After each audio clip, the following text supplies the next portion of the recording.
Today, our topic of discussion is copy constructor. In the previous class, I have discussed about parameterized constructor. So, if we extend that concept a little bit, then we will get the concept of copy constructor. Now, what is this copy constructor? You have to understand first. See, we know that whenever we are talking about constructor, the name of the constructor will be same as the class name in which it belongs to. And the syntax of a constructor is like a function. So for that reason, constructor is also known as specialized function. So what is the definition of copy constructor? We can say that copy constructor is a member function that initializes an object using another object. So pay attention to this definition.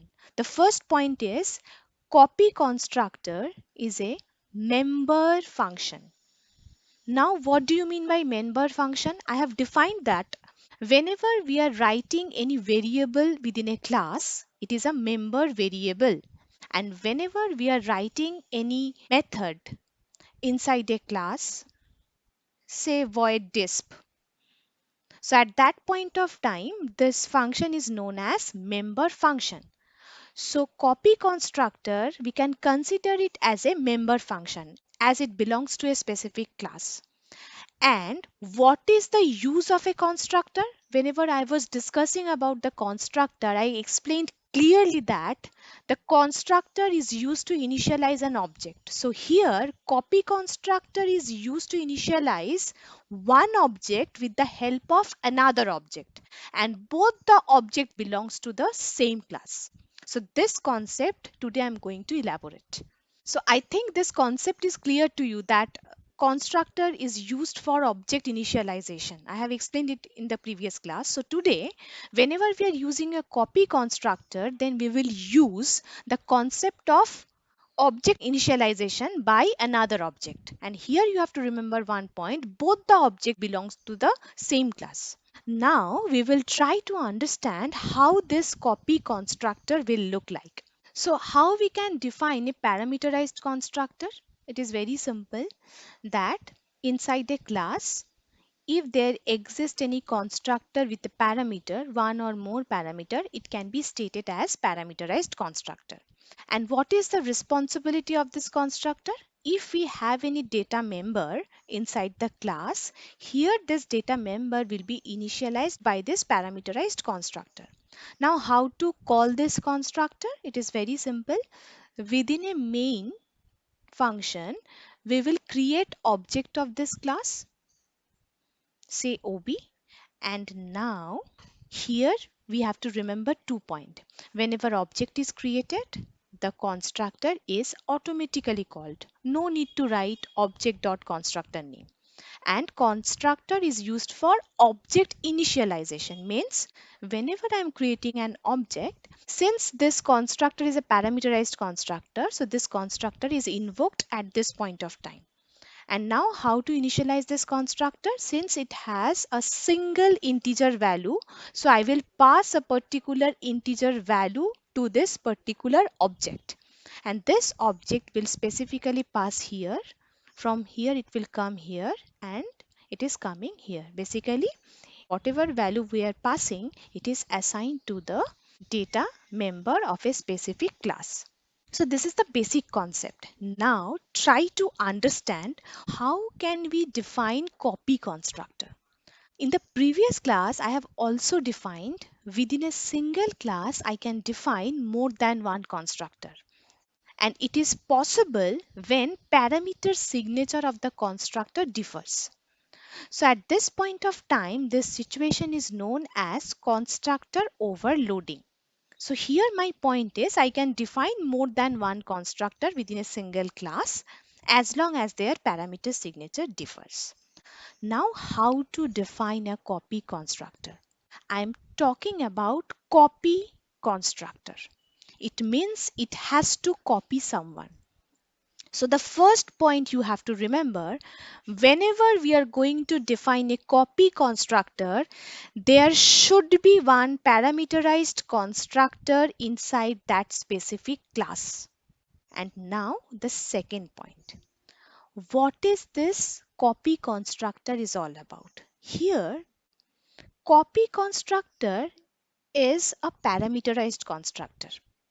We can think of it as a parameterized constructor, but the only difference is instead of passing any variable of type integer float, here we have to pass object reference as parameter.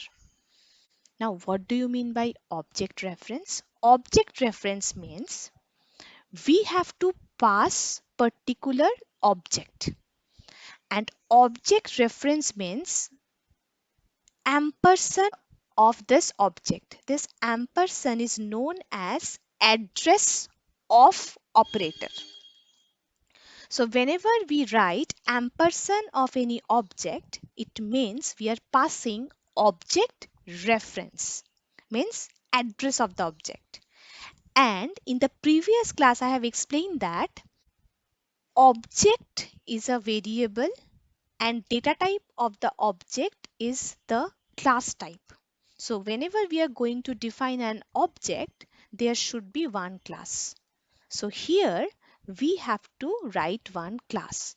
So the point is A is the class, OB is the object of class A, and it is an object reference. So here you have to remember this point. Copy constructor means a specific constructor where we have the parameter, and this parameter is not a simple parameter. It is an object reference that we are passing as parameter. Now inside this constructor we will perform this kind of initialization. So whatever data member we have, we can initialize them. So now how to initialize them? So here while initializing, in the left side we will write the data member, and in the right side we have to write the object name dot the data member name. This is how we will initialize inside the copy constructor. So this is not like a simple parameterized constructor. So this initialize process differs. So in the LHS we will have data member, and in the RHS we will have the object name whose reference we are passing, and then dot, and then the data member name. So this is how copy constructor will look like. And now the second point that you have to remember, how to call the copy constructor. So inside main, how to call this parameterized constructor, we know that. Now how to call this copy constructor? In the definition, I have stated that the responsibility of the constructor is object initialization. And while defining copy constructor, we will initialize one object with another object. So here we will write the class name, because now we are going to invoke the copy constructor. Then we have to write the class name, then any object. And now how to call the copy constructor? So this is the object of class A, and here we will use the previous object, that is OB. So at this point of time we can say that copy constructor is called, and here we are performing object initialization, means initializing one object with another object, and both the object belongs to the same class A in which the constructor belongs to. So here you have to remember three specific points. First, while defining copy constructor, there should be one parameterized constructor, because this constructor has to copy someone.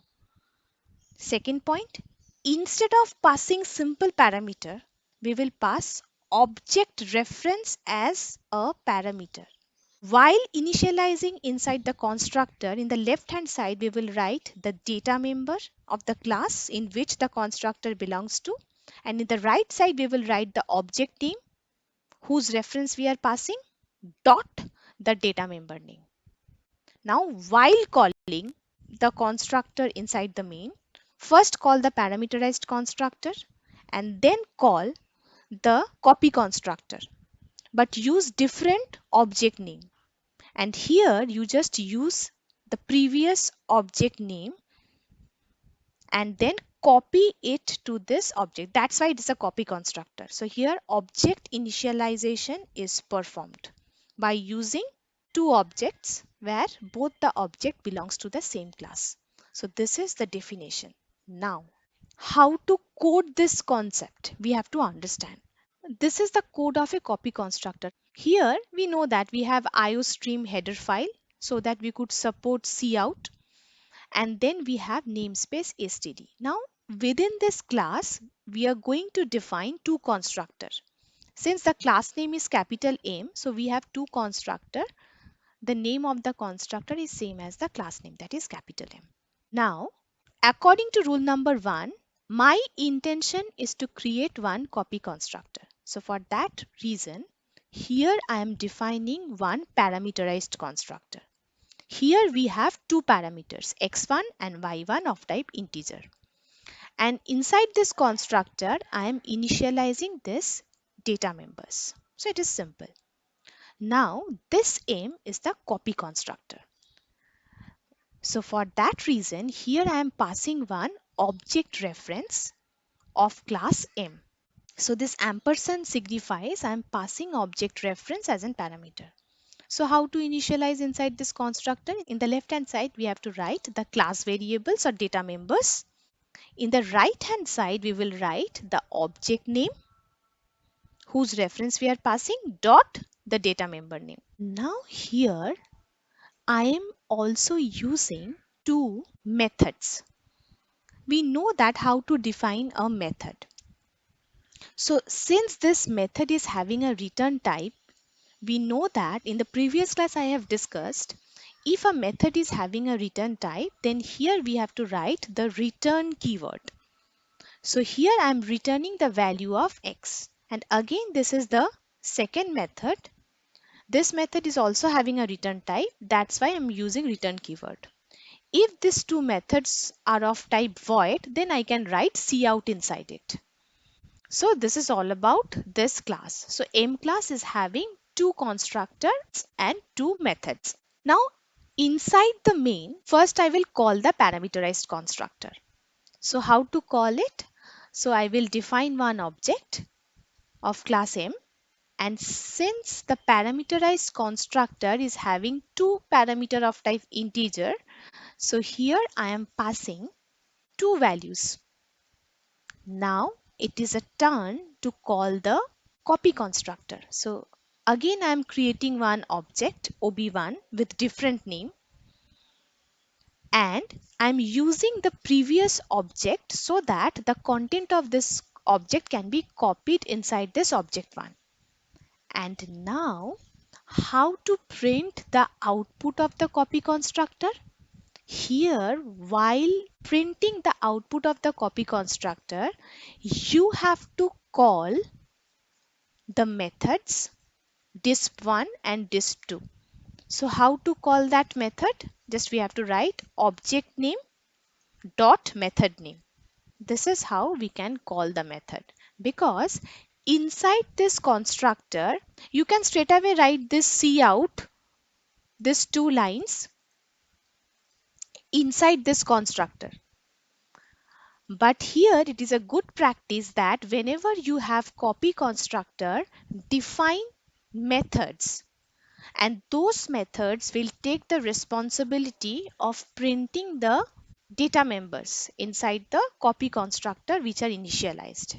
And whenever you are calling those methods, then it can give you the output of this data members. But how can I prove that it is a copy constructor? Then you have one question, that we have two objects ob.ob1 And according to my definition, that I am stating that you have to call the method. So you have to write object name dot method name. Now which object to use? This one or this one? See here, I have used both the object. Basically, this aim is a copy constructor. So whenever you are invoking this methods, you can use any of the object because the responsibility of the copy constructor is to copy. So any of the object name you can use. And now if you execute this code, see here our output is 1020 and 1020. Why? Because we know that the first output is copied second time, means basically this 10 and 20 I am passing inside the parameterized constructor, right? So here x and y is initialized by 1020. And here what I did, the copy constructor is just initializing the object with the same value. So that's why whenever I am printing the values of the copy constructor by invoking the method, it is printing the same thing. So this is the main concept of copy constructor, that it will just copy the parameterized constructor. Now try to understand the rule that I have stated, that whenever you are defining a copy constructor, there should be one parameterized constructor. Why? This is the reason. Whom should I copy? Right? So whatever parameterized constructor is there, so this constructor will copy it. So this is the concept. In the previous class, I have explained that whenever you are defining any constructor, before this, it should be public. But data member can be private, can be public. It doesn't matter. Both the data members can be initialized. So instead of private, you can write public also. It doesn't matter.